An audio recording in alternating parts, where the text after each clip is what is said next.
Life isn't fair. There, I said it. And it's important to say it because it is the truth.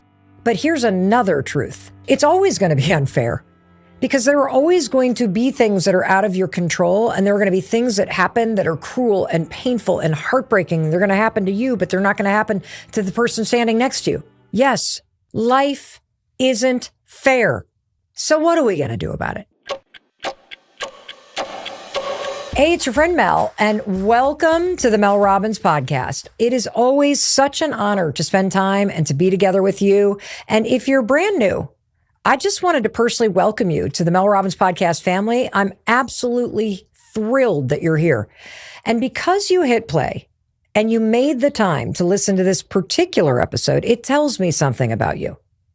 I know you're the type of person, you value your time, and you've made the time to listen to this because you're looking to feel a little bit better right now. And I'm going to tell you, today's conversation, and by the time that you're done listening to this, it is the perfect thing for you to listen to at this exact moment in time, and you will feel better. Because based on what I'm seeing in the inbox, the headlines, the news, and the DMs that you are sending me from all over the world, I just felt in my heart that today we had to have a conversation. I need to be honest with you about something. And it's something that people don't like to talk about, but we need to. Life isn't fair. There, I said it. Life isn't fair, especially right now. I mean, so much of life right now feels backwards or wrong and out of control, overwhelming. It's not fair that you lost your house, or that your dad died, or that the polar ice caps are melting, or that big tech is now suddenly taking over the world, or that corporations get bailed out left and right and don't seem to pay taxes, but you can barely pay yours, or that you were born diabetic, or that you're the one who is always caring for your aging parents or your young kids and you're doing it alone. And that's just the big stuff about life that's not fair.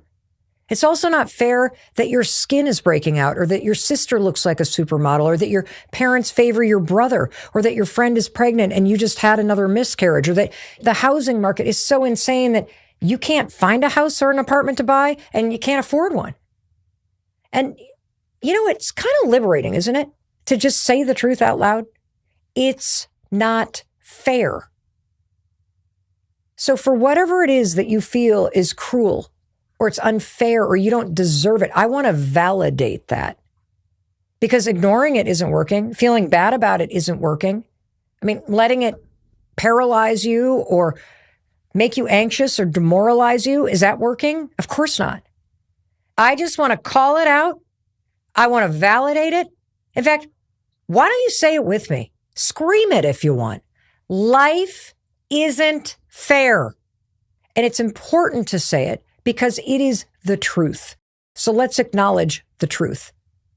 But here's another truth that we need to acknowledge. It's always going to be unfair because there are always going to be things that are out of your control, and there are going to be things that happen that are cruel and painful and heartbreaking. They're going to happen to you, but they're not going to happen to the person standing next to you. Yes, things are going to be out of your control, but here's the thing. I am not going to allow you or me to get stuck in this place. And I'm not saying your feelings aren't valid. I'm not saying that this situation isn't really difficult. I'm not saying that it's not valid to feel overwhelmed or scared, or this sense of like, why me? Why is this happening to me? To feel this weight of the loss that you're dealing with for what you thought your life would be, and now you're like waking up in this nightmare. Because there is a time, and it is important to allow yourself to feel what you need to feel, whether that is feeling sorry for yourself, or whether it's allowing yourself to be in a depressive or a disempowered state because you're moving through grief or heartbreak. And yes, there is a lot of value in complaining, in venting, and just really saturating yourself in this and talking about it. But I'm going to tell you, this is just one stop on the leg of the journey called life. This is not where you stop. This moment where things are not fair, this is just a scene in your life. It's not how the movie ends because it's not where you live. And today, I'm going to remind you of another fact, an important fact, a powerful fact, a fact that is so much more powerful than life is unfair. Because the fact is that no matter what is happening around you, you have the power within you to face it. Because you have limitless ability and you have this capacity to accept the things that you cannot change, to recognize that there are aspects of life that are always going to be unfair and aspects of life that seem fair, but that through your attitude and your actions, your response, that you can move the needle on this situation, that you can make the situation a little better. You can move things forward. Because validating your experience, very important. Very, very important. And that's why I'm validating it, but I'm also reminding you, yes, you can make your life, this situation, and the world around you a little better place.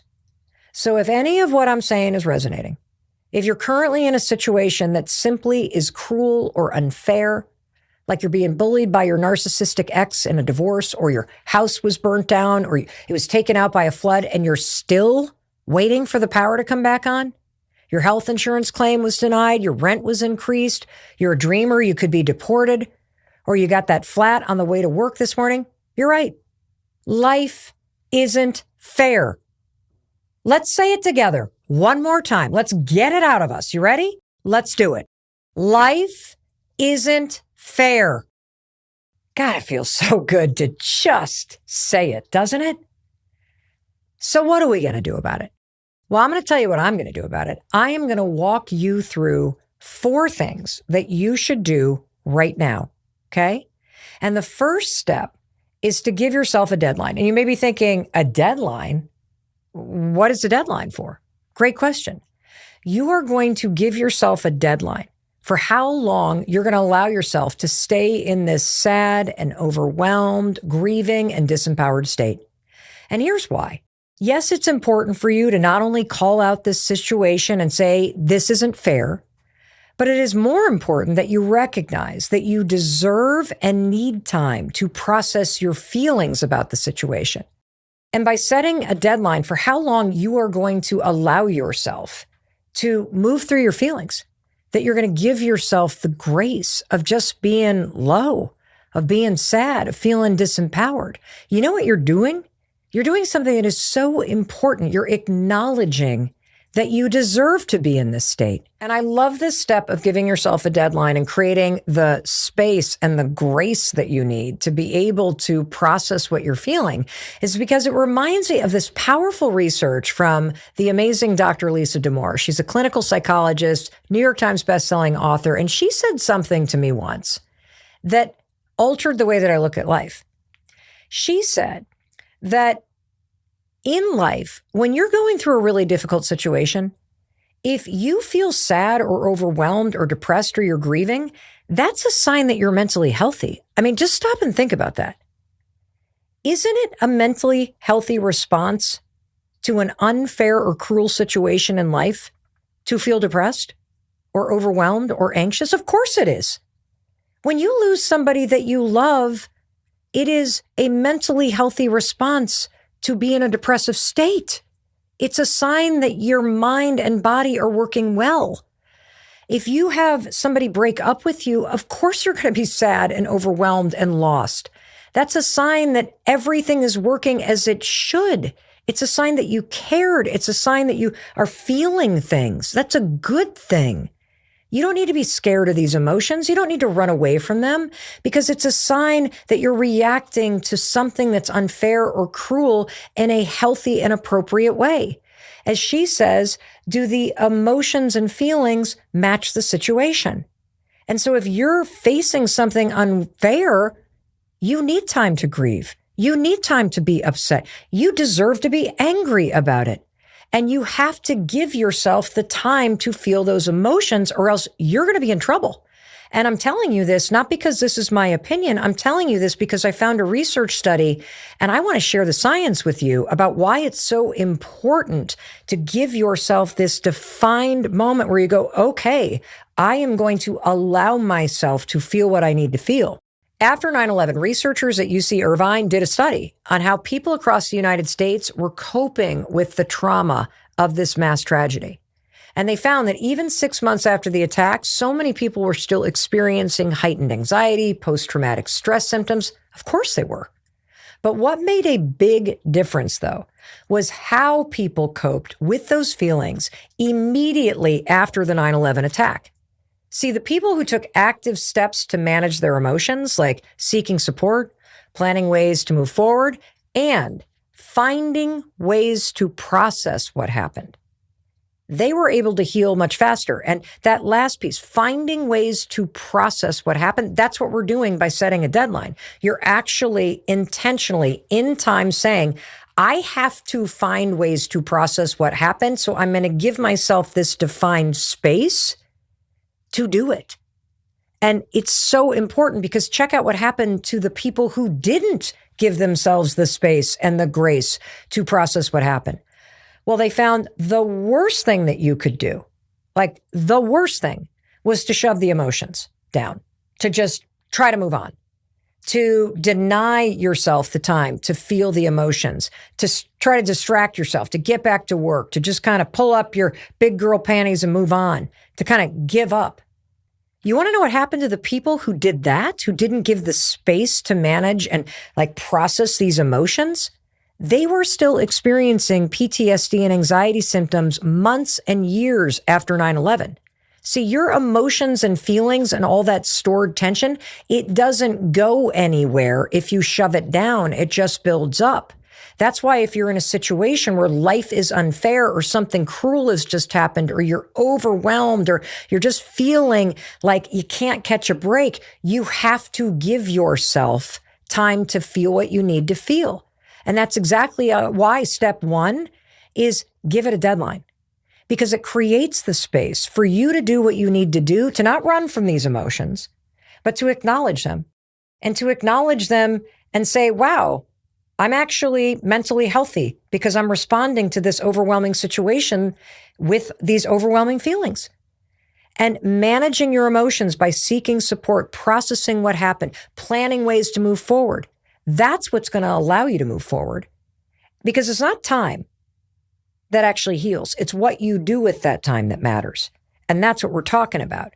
So let's first create the time, because I'm not just suggesting that you do it. I am telling you this is what the science and the research says, and I want you to benefit from it. And I know you're thinking, Mel, how do I even know how long I need to give myself? Well, the answer is it depends on you, and it depends on the situation that you're in, and it depends on like the emotions that you're feeling. And I don't really care as much about how long the deadline needs to be or what the exact date is. That's not really what matters. What truly matters is the intentional act of acknowledging this is unfair and cruel, and then acknowledging that you have appropriate feelings.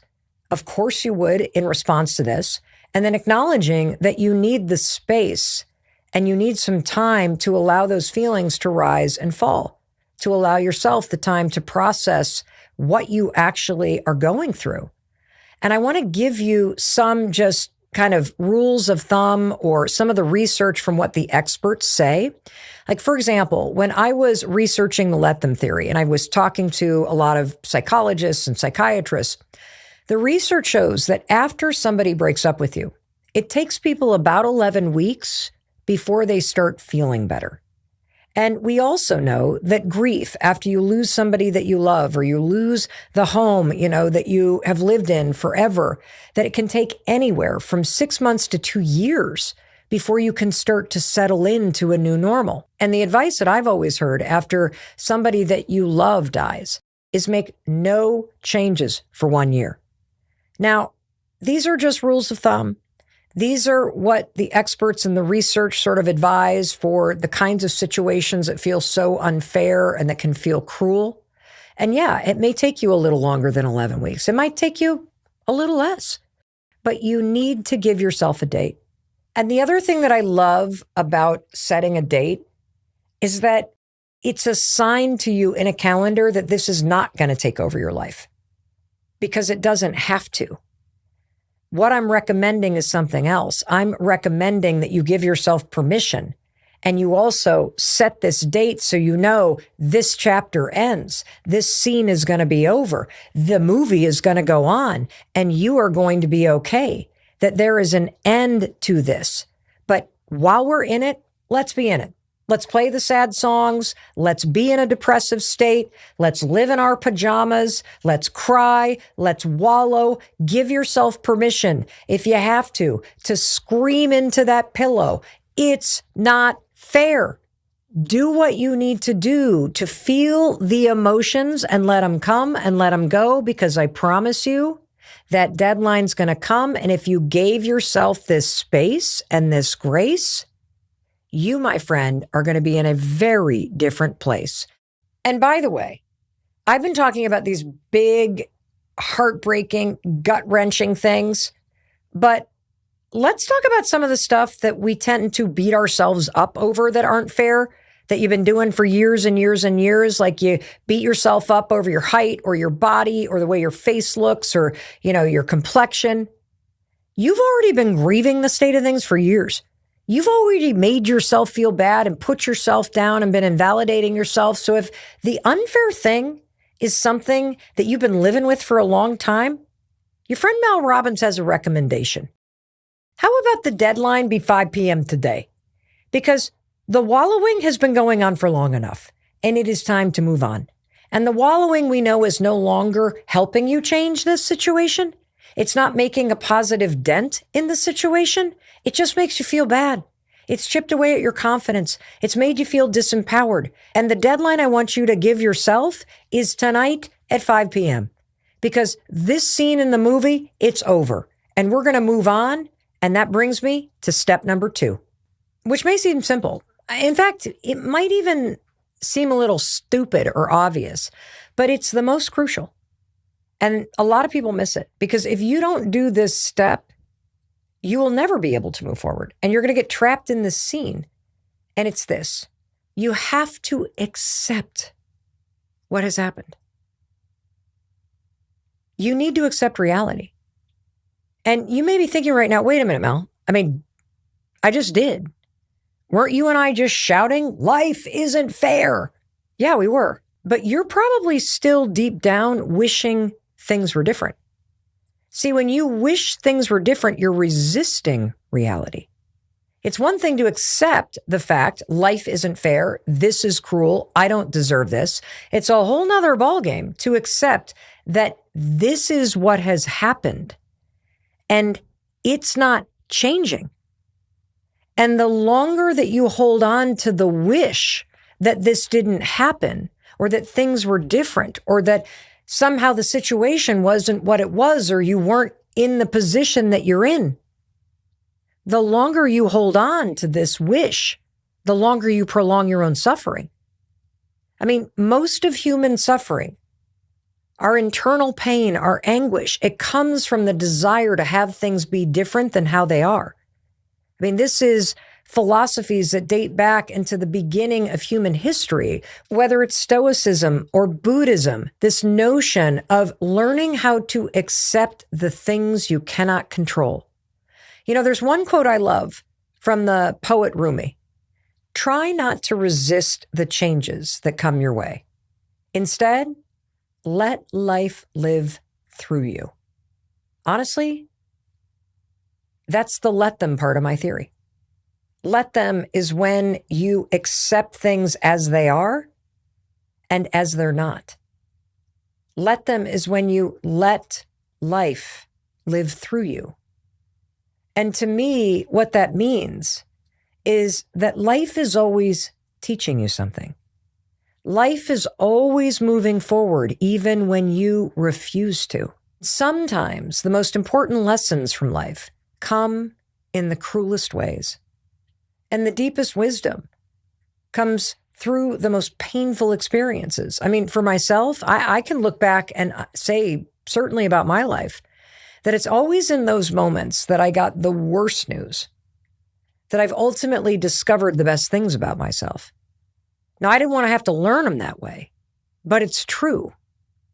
And somehow learning how to accept a new reality, you're going to discover something, that life is going to move through you, because the truth is, you're already in the new reality. The relationship is over. The house is burned down. The person's gone. The diagnosis is here. The acne is on your face. You've been laid off again. Cancer is back. Your bank account, it's still in the red. Wishing it were different doesn't make it different. It just makes the present moment more painful, and you feel all this tension because you're just resisting it. You got to learn how to let it move through you. And look, I'm not saying this is easy. I mean, when life hands you a poop sandwich, you feel like you're supposed to choke it down. Well, here's what I think this poem means. Let life move through you. It's sort of peaceful, isn't it? You can feel yourself drop the resistance, because what that line is actually saying is that when life hands you a poop sandwich, you don't have to shove it down your throat. You could just put it down on the plate beside you and move on. Yes, it's there and life just served it up to you, but you don't have to carry it. You can accept that life just handed you this poop sandwich and now you're sitting right next to it. And this is the scene of your life. But it's only until you can do that and truly allow it to move through you that your life will start to move forward too. So how do you move on? Well, that brings me to the next step, which is asking yourself, as I'm sitting here next to this poop sandwich, what is in my control and what is not in my control? And when you're feeling really upset about where you're at, it feels like everything's out of your control. And these next two steps are going to put a spotlight on all of the amazing things that are actually in your control. And so let's talk about them one by one. The first one is making a plan. And the second thing that's in your control is finding meaning. One of the things that's so challenging about being in a situation where life is really unfair is that you can get yourself so paralyzed in your mind by how unfair and overwhelming it all seems that you blind yourself to the fact that there's almost always something you can do.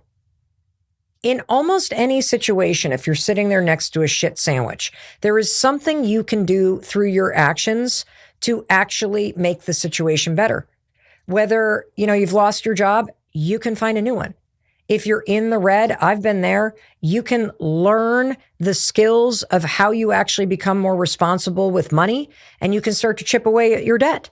In fact, there is so much information out in the world today that you are fully equipped in this super amazing way to simply go to the internet and don't type in life isn't fair. I want you to type in the situation that you're in. The cancer just came back. My marriage just ended. And then ask, what should I do? And you want to know what's going to come up? Like a bazillion videos and podcast episodes and books and blog articles all about people who have been in this situation sitting next to this shit sandwich who figured it out. And by watching those videos and by reading those articles and checking out those books at the library or hopping onto YouTube, you can make a plan. And here's one more hack that I think is absolutely incredible. Go to ChatGPT. And literally write in there, act like the world's best life coach and tell me exactly what I should do if I'm in a situation where XYZ happened and I feel it's very unfair and I feel hopeless and powerless. Tell me exactly what to do. Create a plan every day for the next 30 days and give me the 5 things I need to do every day in order to change this situation. ChatGPT will spit out your plan in a nanosecond, and you want to know what? It's going to work. And one of the reasons why I'm telling you this is because it is very dangerous to allow yourself to stay in that state next to that shit sandwich, convincing yourself you have no choice but to eat it. It's not true. There is almost always a plan that you can make. 99.9% of the time.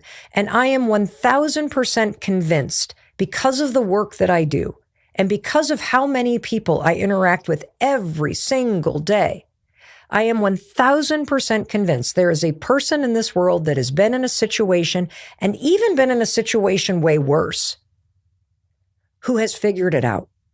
They have made a plan, and through their actions and their attitude and the space and time they gave themselves to process their emotions and accept the reality and let life move through them, they have made the situation better. And that means so can you. I refuse to believe that you are not capable of meeting this moment in your life. In fact, I believe the opposite. I believe you have within you the ability and the capacity to make this situation better, to make yourself better. There is something you can do. There always is something that you can do. And I also gave you this beautiful hack using ChatGPT for free to give yourself a plan and empower yourself. But what I've noticed over time, and this really troubles me, is that it's not your capacity and your capability that is stopping you. It's your attitude. See, if you allow yourself to get into the hole of despair, you won't do anything. Because when you have despair and you continue to tell yourself that you're never going to get out of this, or nothing's going to ever make a dent, or this is just too big and too much, you lose hope. And without the hope that things are going to change, you don't do the little things that I'm sharing with you right now that actually do change your life and this situation for the better. That's why this matters.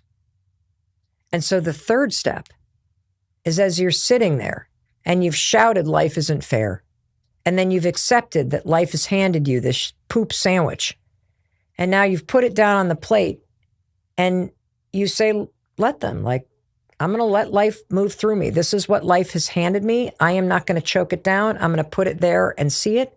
I'm going to recognize that this worst experience is going to bring out some of the best things in me. I'm going to trust in that. Now I'm going to make a plan, because I do see that there is something that I can do. And I'm going to use ChatGPT to do all the work for me, because I am going to do the work following the plan, so I don't need to come up with a plan. I mean, that is so cool. Do you know how much luckier you and I are than people 10 years ago that we can do this? We can empower ourselves this way. But I want to leave you with a fourth step, because this is going to really fuel your ability to move forward. And this fourth step is find meaning. In these moments where life is unfair, or things seem out of control or cruel, I want to remind you of a truth about life. And that is the power of your attitude. That is always in your control. And whenever I'm in a situation where I just feel like things are so unfair, or I start to doubt my ability to meet the moment that I'm in, I think about a book that has had probably the single biggest difference in my life. And it's a book you may be familiar with. It's Man's Search for Meaning. The author is Viktor Frankl. And Frankl was a psychiatrist who endured one of the cruelest and most traumatic and horrific situations a human being could ever experience. In the 1930s, Frankl was cast into the Nazi network of concentration and extermination camps. He went to 4 of them, and miraculously, he survived. And in the book, he details the accounts of his survival and how he did it, and how he kept himself alive and he kept hope alive by summoning up thoughts of his wife and the prospect that he might see her again, that they would be reunited. I mean, the scenes where he's explaining this are just riveting. And he would also keep hope alive by dreaming that at one point, way after the war, he would be lecturing about the psychological lessons to be learned from Auschwitz. Well, his wife, his family members, they did not survive, but he did. And when he was freed, he wrote Man's Search for Meaning, which is one of the most important books in my life and arguably one of the greatest books of all time. And the copy that I'm holding in my hand right now, it says that more than 15 million copies of it are in print. And this copy of mine is pretty old, so I would imagine there's millions more in copy right now. Now, the biggest impact that this book has had on me is perhaps Frankel's most important insight after this horrific experience. And it's this, that there are always going to be forces beyond your control that can take away everything from you, except for your ability to choose how you want to respond to the situation. See, you're not in control of what happens to you in life, but you can always control what you feel, do, think, say about what happens to you. This is what we've been talking about with Let Them and Let Me. It's not a new idea, but it is a life-changing idea. And I want to read to you one of my favorite quotes from this book. Everything can be taken from a man, but one thing, the last of the human freedoms, to choose one's attitude in any given set of circumstances. And he goes on to write, when we are no longer able to change a situation, we are challenged to change ourselves. That is where your power is. No matter how unfair life may seem, no matter how cruel or overwhelming the situation may be, you have the power because you can change yourself. You are free to choose your attitude in any given set of circumstances, and you are also free to choose what you do or don't do in response. And so no matter what you're facing, I need you to hear this. The 4 steps that we talked about. Life isn't fair. Say it out loud. Set a deadline and give yourself the space and the grace to feel what you need to feel. Second, accept that this is what your life is. Try not to resist the changes that come your way. Instead, let life live through you. In the Mel Robbins world, that means when life hands you a poop sandwich, don't choke it down. Let it go right back down on the plate.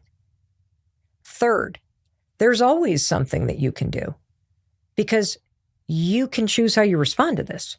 And so the third thing that you're going to do is you're going to make a plan. And I gave you the perfect, modern, amazing hack to be able to do it. Just go to the computer, go to Google, go to ChatGPT, put in the prompt, tell them what's not fair, ask them to give you a 30-day step-by-step, day-by-day plan of what you need to do. Boom, you got your plan. And based on the research that you learned about from UC Irvine, we know that these are the steps that work.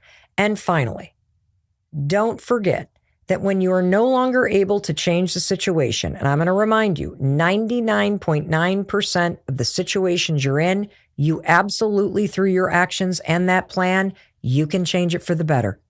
But if you're not able to change a situation, you are challenged to change yourselves. And in any situation, it is your attitude. That is your power. And that's what you get to choose. And I also want to remind you that that matters. Because when you have an attitude of hope, when you can see beyond the deadline, beyond this scene of your life, you are now anchoring on a better future. And you know that taking the actions and changing your attitude and following these steps matter because this is not how the movie ends. It is just one scene in your absolutely amazing, magnificent, and yet sometimes cruel and unfair life. And in case no one else tells you, I wanted to be sure to tell you that I love you and I believe in you. And I'm proud of you for hitting play on this episode. I'm proud of you for recognizing that while you may be here, you're not staying here because you're not meant to stay here. And there's no doubt in my mind that everything that you learned is going to help you create a better life. Now go do it. And just know that your friend Mel is going to be waiting for you to welcome you back the second you hit play on the very next episode. And I'll see you there. And thank you for watching all the way to the end here on YouTube. I love, love, love spending time with you. Thank you for sharing this with somebody. You know that this is going to help every single person that you share this with. And one other thing, because I know you're the kind of person that loves supporting people that support you, support your friend Mel. My goal is that 50% of the people that watch this channel are subscribers. It's free. It's how you can tell me that you enjoy what I'm putting out here for free, that it's making a difference in your life. So thank you in advance for hitting subscribe. And now I know you're like, Mel, what do I watch? Well, I think you should watch this one. I think you're going to love it. And it's going to keep things moving through you and help you move your life forward. And I'll be waiting for you the moment you hit play. I'll see you there.